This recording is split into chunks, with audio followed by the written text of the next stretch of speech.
report. So a second round of direct talks in just over a fortnight between Ukraine and Russia. Turkey once more playing the host.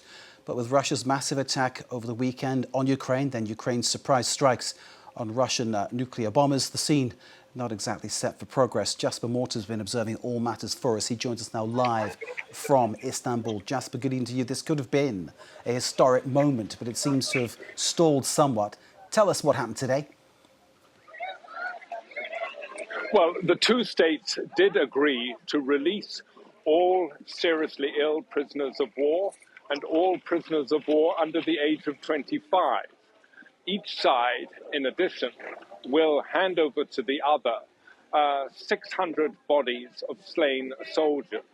Now, constructive though these agreements were, they were not the aim of these talks. These talks were intended to reach a ceasefire, or failing that, agree on a meeting between Volodymyr Zelensky of Ukraine and President Vladimir Putin of Russia, so that the two leaders could agree on a ceasefire.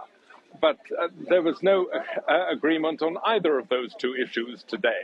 So substantially, these talks were a failure. In Washington, there's a think tank called the Institute for the Study of War.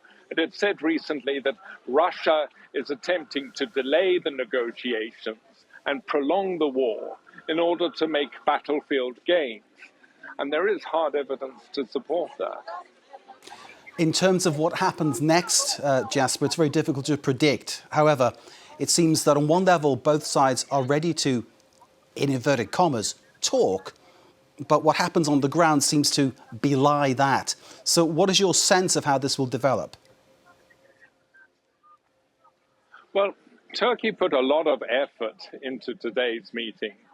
Foreign Minister Hakan Fidan flew to Moscow and to Kiev last week to try to make sure that both sides sent delegations to these talks. And the thinking among Turks is that these talks were seen as a precursor to a summit between Presidents Putin and Zelensky. And the failure of the talks today only strengthens the argument that only a Putin-Zelensky summit could produce a ceasefire. However, it's clear that Putin doesn't want to meet Zelensky. For such a meeting to take place, I think the Americans and the Europeans have to apply a lot more pressure on Putin than they have up to now. And American President Donald Trump threatening to walk away from the conflict, as he has several times, is no pressure at all.